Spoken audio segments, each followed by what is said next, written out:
साल 1990 में महज 5,000 रुपए से शुरू हुआ सफर आज सालाना 4 करोड़ के कारोबार में तब्दील हो चुका है।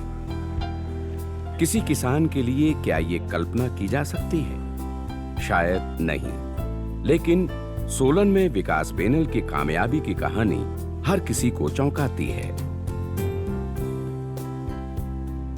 विकास बेनल की मशरूम ने न सिर्फ विकास की जिंदगी की दशा और दिशा बदल दी, बल्कि सैकड़ों किसानों को एक नई राह दिखा दी। हिंदुस्तान के किसी भी कोने में अगर कोई किसान मशरूम का उत्पादक है, तो सोलन से उसका नाता जरूर है। इलाके में मशरूम किंग के नाम से मशहूर विकास बेनल के गांव में घुसते ही आपको बड़ी सी मशरूम के आकार की होर्डिंग नजर आएगी। यह होर्डिंग बीते 25 सालों से पूरे इलाके की पहचान बन चुकी है। कैसे हुई कामयाबी के इस सफर की शुरुआत? कैसे सोलन का एक साधारण सा नौजवान किसानों का महानायक बन गया? इसकी कहानी न सिर्फ दिलचस्प है, बल्कि प्रेरणा देने वाली है। मशरूम के सफर की शुरुआत तो बेशक 1990 में हुई, लेकिन पढ़ाई लिखाई के बाद नौकरी ना करने और खेती में आने का आइडिया आया 1988 में। विकास बेनल ने कॉमर्स की पढ़ाई की है। सोलन से बीकॉम और शिमला से एमकॉम किया। पढ़ाई के बाद नौकरी का दबाव घर वालों की तरफ से था, लेकिन विकास बेनल कहते हैं कि वो किसी भी सूरते हाल में नौकरी नहीं करना चाहते। नौकरी नहीं तो फिर जिंदगी कैसे चलेगी? इस सवाल ने पूरे परिवार को परेशान किया। मेरा ये था कि भी जॉब नहीं करनी। दादाजी, क्योंकि जैसे मैंने आपको बताया कि एग्रीकल्चरिस्ट बहुत अच्छे जिम्मेदार थे, वो बहुत अच्छा उनका एक कृषि का उनके ऊपर एक तजर्बा था, और मतलब इलाके में बहुत अच्छी वो, चाहे अदरक था, चाहे टमाटर थे, चाहे कोई भी एग्रीकल्चर क्रॉप थी, फ्रूट वेजिटेबल की क्रॉप होती थी या कोई भी, बहुत अच्छा उनका एक उसमें था। तो वो मुझे जब पापा कहते थे कि भाई जॉब कर, तो दादाजी बीच में टोक देते थे कि भाई अगर इसने जॉब नहीं करना चाहता है तो क्यों आप बोलते हो कि जॉब करो। विकास बेनल पढ़ा लिखा नौजवान था। बीकॉम और एमकॉम के बाद क्या करेगा, ये बड़ा सवाल था। लेकिन विकास बेनल ने इस बड़े सवाल का जवाब बड़े ही साधारण अंदाज में ढूंढ लिया। तय किया कि वो खेती करेगा। पूरे घर में विकास के इस फैसले की सिर्फ एक ही व्यक्ति तारीफ कर रहा था, और वो थे विकास के दादाजी। दरअसल विकास का परिवार पारंपरिक तौर पर किसान ही था। उसके परिवार के लोग शुरुआत से खेती ही करते आ रहे हैं। हाँ, लेकिन विकास के माता पिता दोनों सरकारी नौकरी में रहे। पिता प्रिंसिपल थे और मां फिजिकल ट्रेनर। जैसी साफ सुथरी बिना चुनौती की जिंदगी माता पिता ने बिताई, वो चाहते थे कि बेटा भी नौकरी करे और आराम से जिंदगी बिताए। लेकिन बेटे ने चुनौती का रास्ता चुना, और इस चुनौती को स्वीकारने की फितरत बचपन से मिली। और नर्सरी में 4 साल की उम्र में, यहाँ से कोई उस टाइम सड़क नहीं थी, कुछ नहीं था, पैदल, जब मेरी उम्र 3.5-4 साल थी, तो नर्सरी के लिए मैं अपनी माताजी के साथ, जहाँ वो स्कूल में थे, तो उसी वहीं पर मैंने नर्सरी किया। तो उस टाइम से ही, जब आप ये देखिए कि 4 किलोमीटर जाना और पहाड़ों के रास्ते से पहाड़ी नीचे उतरना, ऊपर चढ़ना, वहीं से ही मेरे को एक जो है फिजिकली हार्ड स्ट्रेंथ मिली। चाहे बरसात है, गर्मी है, सर्दी है, तो पहाड़ों पर से नीचे उतरना, नाले से ऊपर चढ़ना, और कई बार तो कीचड़ में गिर जाता था, मैं रोता था, पर मदर कहते थे चल भाई इसको कपड़े धोने, जूते साफ करें, और तो वहाँ से एक जो है फिजिकल स्ट्रेंथ मुझे मिली। तो पहले स्कूलिंग जो है सोलन में, फिर गवर्नमेंट स्कूल से मेरी एजुकेशन हुई, फिर सोलन में ही डिग्री कॉलेज है, वहाँ से मैंने बीकॉम किया, और फिर शिमला से जो है 1988 में मैंने एमकॉम किया। जब तय हो गया कि नौकरी नहीं करनी है और खेती करनी है, तो शुरुआत दादाजी ने एक ऐसे जमीन के टुकड़े से करवाई जो पहाड़ की ऊंचाई पर होने के कारण दादाजी ने किसी दूसरे को खेती के लिए दे रखा था। जमीन की देखरेख नहीं हो पा रही थी।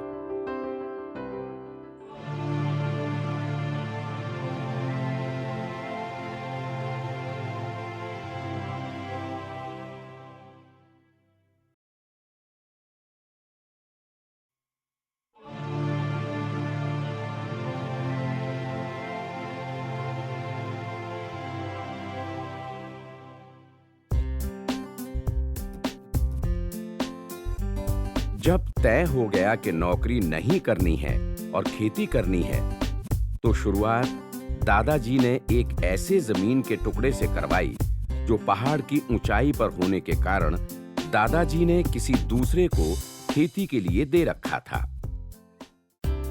जमीन की देखरेख नहीं हो पा रही थी।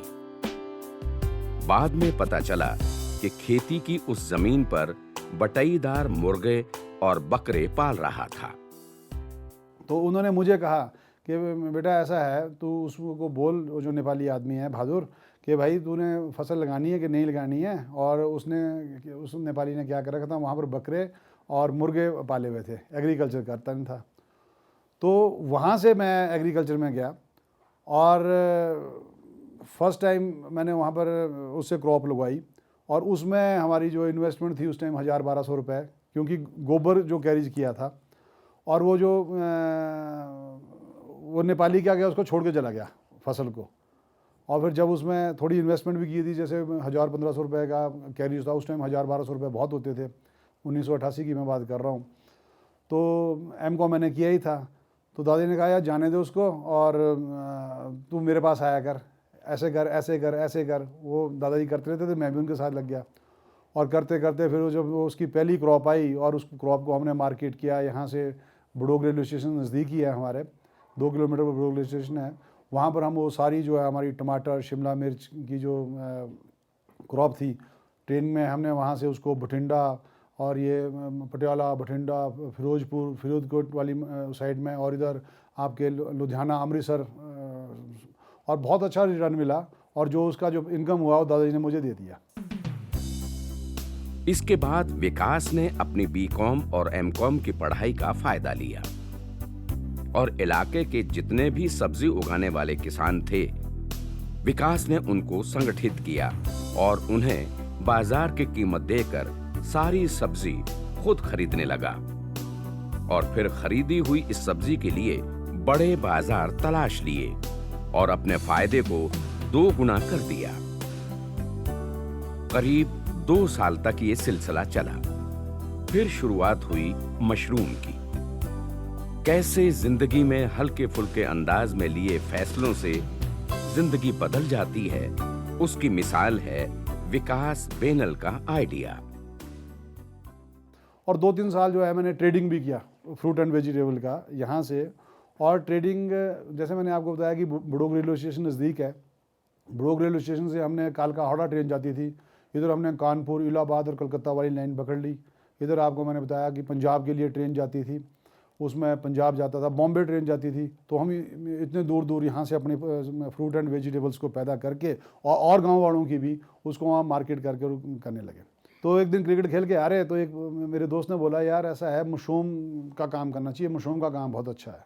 मैं कहा नहीं यार, मशरूम का काम नहीं है, वो आदमी करता है और उसको तो नुकसान हो रहा है, उसने बैंक से लोन लिया था, वो दे नहीं पा रहा। कि नहीं यार देखो उस आदमी का अच्छा चल रहा है। मतलब 1-2 नेगेटिव उदाहरण थे, एक दो पॉजिटिव उदाहरण थे। 23 साल की उम्र में अकल तो होती है, लेकिन उन्माद भी होता है। हर फैसले के साथ एक जुनून। विकास बेनल बिना सोचे समझे एक सरकारी विभाग चले गए मशरूम की कंपोस्ट लेने। अब यंग एज थी, 22-23 साल की उम्र थी। तो एक मशरूम लगाते हैं, भी कंपोस्ट मिलती है, गवर्नमेंट का इंस्टीट्यूट है सोलन चंबा घाट में, और वहाँ से आपको कंपोस्ट मिलेगी। वहाँ चले गए, नॉलेज कुछ नहीं, हैं, कॉलेज से निकले थे, यूनिवर्सिटी से निकले थे, तो प्रैक्टिकल बिल्कुल नहीं थे। वहाँ चले गए, वहाँ जो इंचार्ज थे उसके हॉर्टिकल्चर डिपार्टमेंट में, कंपोस्ट के इंचार्ज, उनको कहा जी हमें कंपोस्ट चाहिए। कहते भाई कितनी कंपोस्ट चाहिए? मैं अपने दोस्त का मुंह देखूं, दोस्त मेरा मुंह देखे, भाई कितनी कंपोस्ट चाहिए ये पता नहीं। तो फिर कहते भाई देखो ऐसा नहीं होता है। मेरे दोस्त ने कहा यार कमरा चाहिए बैठेगा, कमरे के अंदर रैक बनाने पड़ेंगे, फिर उसमें काउंटिंग होगी कि कितने कंपोस्ट चाहिए। तो आए जी, एक कमरा घर में खाली पड़ा हुआ था, उसमें बांस के पेड़ काटे, उसमें रैक बनाए और उसको गिन के 220 बैग कंपोस्ट के, और चले गए कि जी 220 बैग कंपोस्ट के दीजिए हमें। फिर क्या आपने ट्रेनिंग कब की है? ट्रेनिंग कब की है आपने? मैं कहा जी ट्रेनिंग तो हमने की नहीं। तो भाई हम तो कंपोस्ट उन्हीं को देते हैं जो ट्रेनिंग करते हैं, जो ट्रेनिंग नहीं करते उनको कंपोस्ट नहीं देते। वापस आ गए वहाँ से, लगानी नहीं यार, मशरूम में रेक रुक तोड़ के कर देते हैं ख़त्म। ये मूड बन गया कि अब जब ट्रेनिंग कौन करेगा, ट्रेनिंग होगी अगले साल, उसके अगले साल मिलेगी कंपोस्ट, तो 2-3 साल वेट कौन करेगा? अब ये जो रैक रुक है इसको निकाल के बाहर फेंकते हैं। तो क्या हुआ कि एक दिन हम चाय पी रहे पूरे फैमिली बैठ के, तो मैंने पापा को कहा पापा जी कोई आपका हॉर्टिकल्चर डिपार्टमेंट में है? कि हाँ वो भारद्वाज जी हैं, कहते डिप्टी डायरेक्टर। मैं कहा जी आप उनको बोलो कि वो वहाँ पर जो उनके हॉर्टिकल्चर अफसर है वो हमें कंपोस्ट नहीं दे रहा, तो वो तो डिप्टी डायरेक्टर हॉर्टिकल्चर है, तो उनको बोलेंगे कंपोस्ट दे देंगे। भाई क्यों नहीं दे रहा तुम्हें वो कंपोस्ट? क्योंकि वो बोलते पहले ट्रेनिंग करो, जब आप ट्रेनिंग करेंगे उसके बाद कंपोस्ट देंगे। तो डैडी आपको पता है, उन्होंने कहा ठीक बोलता है वो, पहले ट्रेनिंग करो, बिना ट्रेनिंग के तुम कंपोस्ट लगाओगे तो फेल होगे और अपना भी नुकसान करोगे। डैडी ने भी साथ दिया, साथ नहीं दिया, उन्होंने कहा पहले ट्रेनिंग करो फिर आपको कंपोस्ट मिलेगी। चाचा जी भी साथ में चाय पी रहे थे, तो ऐसी ही बात चली कि एक ना वहाँ चंबा घाट में एक प्राइवेट आदमी भी है, वो भी कंपोस्ट देता है। वो चाचा ने बोला वो तो मेरा क्लास फेलो है, चलो उससे कंपोस्ट लेके आते हैं। फिर वो गए जी वहाँ कंपोस्ट लेके आए और 5,000 की कंपोस्ट और उसमें 15,000 का मशरूम सेल किया। शुरुआत छोटी हुई, लेकिन देखते ही देखते वो बड़ी बनती चली गई। इन 2 लाख रुपए में विकास ने कंपोस्ट और मौसमी मशरूम के लिए पॉस्चराइजेशन टनल का निर्माण किया। आज मशरूम फार्म में उनकी अपनी स्पान लैब है।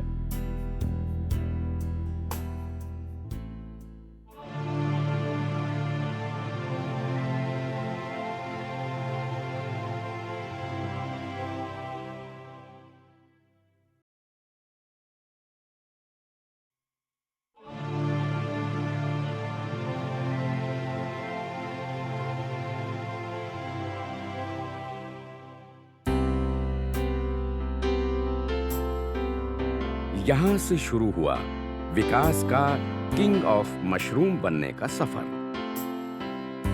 5,000 की लागत से मशरूम की कंपोस्ट लाई गई। एक कमरे में 20-22 रैक सजाई गई और मशरूम को उगाया। पहली बार में मशरूम ने जो उत्साह बढ़ाया वो विकास की जिंदगी को आगे की दिशा देने के लिए काफी था। जब वो मशरूम हमारा ग्रो होने शुरू हुआ तो रोज़ मशरूम निकल रही है, रोज़ हम उसको हार्वेस्ट कर रहे हैं, रोज़ उसकी पैकिंग कर रहे हैं, रोज़ उसकी मार्केटिंग कर रहे हैं, रोज़ पैसा आ रहा है। तो मुझे बड़ा इंटरेस्टिंग काम लगा, यार ये काम तो ठीक है कि रोज़ आप मशरूम तोड़ रहे हैं और रोज़ पैसा आ रहा है, तो मैंने यही काम करना है। तो एजुकेशन थी, तो उसके बाद मैंने डिसाइड किया, 90 की बात है ये, कि मुझे मशरूम फार्मिंग करनी है और इसमें इन्वेस्टमेंट करनी है और अपनी जो कंपोस्ट बनानी है वो पाश्चराइज्ड ढंग से कंपोस्ट बनानी है। फिर हमने जो है, जो घर की हमारी सेविंग थी उसमें से मम्मी पापा से लगभग 1,70,000 रुपया उस टाइम 1990 में हमने इन्वेस्ट किया एक कंपोस्ट पाश्चराइजेशन टनल और ग्रोइंग रूम बनाने के लिए। और उस दिन से लेके आज दिन तक जो है, हम जो भी मशरूम से इनकम हो रही है उसको इसमें इन्वेस्ट करते हैं और उसको मशरूम को आगे बढ़ा रहे हैं, मशरूम फार्मिंग को आगे बढ़ा रहे हैं। अभी हम क्या करते हैं कि मशरूम का बीज बनाते हैं, मशरूम की खाद बनाते हैं, मशरूम को फ्रेश मशरूम को पैदा करते हैं, उसको मार्केट करते हैं, उसके बाद उसकी प्रोसेसिंग करते हैं, उसको ड्राई भी कर लेते हैं, उसका पिकल्स भी बना लेते हैं। तो ये सारी चीज़ें कर रहे हैं। शुरुआत छोटी हुई, लेकिन देखते ही देखते वो बड़ी बनती चली गई। इन 2 लाख रुपए में विकास ने कंपोस्ट और मौसमी मशरूम के लिए पॉस्चराइजेशन टनल का निर्माण किया। आज मशरूम फार्म में उनकी अपनी स्पान लैब है।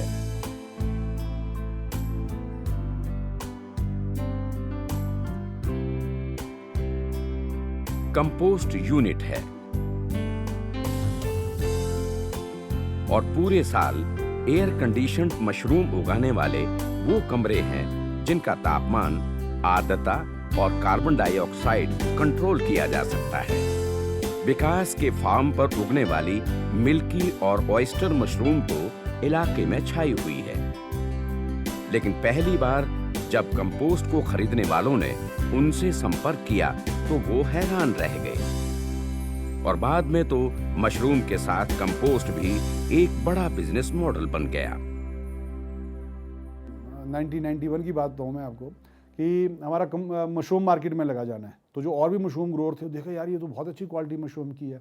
तो एक ग्रोअर जो फर्स्ट टाइम की बात बताऊँ मैं आपको, मेरे पास आया कि विकास भाई आप मेरे को कंपोस्ट दे दोगे, कि आप मुझे कंपोस्ट दे दोगे। मैंने कहा भाई दे देंगे। तो कि जी आप मुझे कंपोस्ट दे दो। तो मैंने कहा भाई देख कितना खर्चा आता है और ये पैसे तो मुझे कुछ पैसे दे दे, मैं तेरे लिए कंपोस्ट बना देता हूँ। मतलब मेरा कहने का मतलब है कि जो कॉस्टिंग थी उसी कॉस्टिंग पर मैंने उसको कंपोस्ट दी थी, 30,000 का कंपोस्ट, और उसके भी बहुत बढ़िया मशरूम निकली क्योंकि मैं कंपोस्ट अच्छी बना रहा था, पास्चराइज्ड ढंग से कंपोस्ट बना रहा था, कंपोस्ट यूनिट मेरा अच्छा था। तो जब उसने देखा यार ये लड़का जो है, ये ग्रोअर जो है विकास से कंपोस्ट लेके आया और इसके भी बहुत मशरूम निकली, अगली बार को 4 आ गए। तो मैंने कहा यार एक को तो मैंने ऐसे ही दे दी बिना प्रॉफिट के, अगर उनको कहा भी देखो मैं 2 रुपये बैग प्रॉफिट लूँगा। और वहाँ से कंपोस्ट बनाने की प्रक्रिया शुरू हुई, सेल की मतलब समझो आप, और आज जो लगभग जो है हम 2-2.5 करोड़ रुपए का जो है कंपोस्ट सेल कर देते हैं। सोलन के समलेच गांव से 100 किलोमीटर के दायरे में जो भी किसान मशरूम उगाता है वो विकास मशरूम फार्म से संपर्क में है। स्पाउन से लेकर मशरूम और कंपोस्ट तक हर कुछ किसान इसी फार्म से ले जाता है। और लगभग मेरे पास 350-400 मशरूम ग्रोअर्स हैं, सीजनल और मार्जिनल छोटे मशरूम ग्रोअर्स, जो हमारे से खाद ले जाते हैं, बीज ले जाते हैं, और यहाँ से लगभग 100 किलोमीटर की रेडियस में डिस्ट्रिक्ट शिमला हो गया, आपका कांगड़ा हो गया, मंडी हो गया, बिलासपुर हो गया, सिरमौर हो गया, इधर आपके पंजाब, हरियाणा, इवन दिल्ली, पानीपत, सोनीपत के लोग भी बीज ले जाते हैं। तो अभी 300-400 फार्मर हमारे से खाद और बीज ले जाके अपनी मशरूम ग्रो कर रहे हैं और अच्छा इनकम जनरेट कर रहे हैं। विकास ने जब साल 1990 में मशरूम उगाना शुरू किया तो वो सिर्फ सीजनल मशरूम ही उगाते थे। जैसे ही गर्मी का मौसम आता, मशरूम का उत्पादन बंद हो जाता, लेकिन मशरूम की डिमांड में कोई कमी नहीं हुई। 2 साल बाद यानी 1992 में विकास बेनल ने सीजनल बटन मशरूम के अलावा ढिंगरी मशरूम उगाना शुरू किया। दरअसल ढिंगरी मशरूम का प्रोडक्शन 25 डिग्री तापमान में होता है। तापमान को नियंत्रित करने के लिए विकास ने कमरों को एयर कंडीशन्ड करना शुरू किया। आज विकास का पूरा फार्म वातानुकूलित है। शुरू में हमने सीजनल मशरूम ग्रोइंग किया, सर्दियों में काम करते थे, गर्मियों में बंद कर देते थे। 96 में देखा यार गर्मियों में भी इसकी डिमांड है, फिर हमने अपना जो मशरूम फार्म था उसको एयर कंडीशन किया, वातानुकूलित किया। और पहले साल हमने 96 में 1 कमरा किया, फिर दूसरा किया, फिर तीसरा किया, हर साल करते गए। अभी जो है हमारे पास जो है पूरा फार्म जो है एयर कंडीशन्ड है, इसमें हम 12 महीने जो है मशरूम को पैदा कर रहे हैं। फिर इसके साथ साथ हम बटन मशरूम, तो जैसे मैंने बताया कि 90 में शुरू किया, फिर 1993 में हमने ढिंगरी मशरूम को भी पैदा करना शुरू किया, क्योंकि हम रूम बने हुए थे तो सर्दियों में जैसे बटर मशरूम ख़त्म होती थी तो हम फ्री हो जाते थे, तो भी अपनी कमरों में क्या कह रहे हैं, तो ढिंगरी लगानी शुरू कर दी, क्योंकि आपको पता है कि ढिंगरी जो है 25 डिग्री पर पैदा होती है, तो उसको करते गए। कामयाबी का ये सफर समय के साथ साथ बढ़ता रहा, लेकिन इस सफर में मदर ऑफ ऑल फंजाई कही जाने वाली सीटा के मशरूम ने तकदीर ही बदल दी। विकास ने सीटा के मशरूम को अपनी समृद्धि और विकास का जरिया बनाया। सीटा के मशरूम की मेडिसिनल वैल्यू बहुत ज्यादा है और ये पूरी दुनिया में एक दवाई के तौर पर इस्तेमाल की जाती है। कैंसर के रोग में इस्तेमाल की जाने वाली इस मशरूम में जबरदस्त प्रतिरोधक क्षमता होती है। विकास बेनल ने सीटा के मशरूम को साल 2010 में उगाना शुरू किया, वो भी एक प्रयोग के तौर पर। दरअसल इस सीटा के मशरूम को उगाने का आइडिया विकास बेनल को अंतर्राष्ट्रीय कॉन्फ्रेंस, सिंपोजियम और सेमिनार के जरिए आया। विकास अपने काम से जब फुर्सत होते तो वो देश और दुनिया में होने वाले सेमिनार में जाते। वहीं से उन्हें पता लगा कि सीटा के मशरूम का उत्पादन करने में ज्यादा फायदा है। किसानों के लिए मशरूम एक शानदार विकल्प है। थोड़े खर्चे में बड़े फायदे की इस खेती को शेड या फिर कमरों में किया जाता है। इसीलिए प्राकृतिक आपदा से किसी तरह के नुकसान की संभावनाएं इस खेती में ना के बराबर है। विकास बेनल देश के किसानों से यही अपील करते हैं। एग्रीकल्चर जो रेजिड्यू है वो पंजाब में बहुत ज़्यादा है। आपने गेहूं ले लिया, गेहूं का भूसा, धान ले लिया, धान की पराली, पोल्ट्री मैन्योर, जिप्सम, तो ये सारी चीज़ें जो है पंजाब में बहुत ज़्यादा उपलब्ध है। तो हम वहाँ से उस एग्रीकल्चर रेजिड्यूज़ को लेके उसका कंपोस्ट बना के और वहाँ से लोगों को कंपोस्ट भी देंगे और अपने आप भी ग्रो करेंगे। तो इस तरह से अभी जो हमारा नेक्स्ट प्रोजेक्ट है विद इन 1 ईयर जो है हम उसको मोहाली के धड़ाक कला गाँव में उसको शुरू कर देंगे। और जैसे मैंने आपको बताया कि यहाँ पर हमारे जो है गांव में हर फैमिली के लोग जो है मशरूम उगा रहे हैं।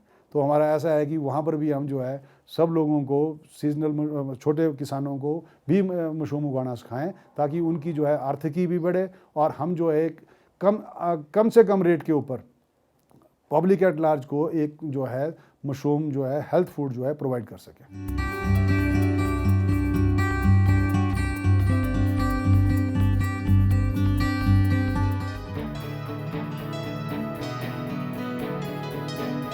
कहते हैं आवश्यकता आविष्कार की जननी होती है। समय के हिसाब से दुनिया के अलग अलग कोनों में जैसे बाकी चीजों के लिए मशीनों का विकास हुआ, वैसे ही कृषि के लिए भी हुआ। खेती, जिसे आज दुनिया के कई मुल्कों में एक उद्योग का दर्जा मिला हुआ है, उस खेती को उद्योग की तरह स्थापित करने का श्रेय जिस शख्सियत को जाता है वो है जॉन डीरे।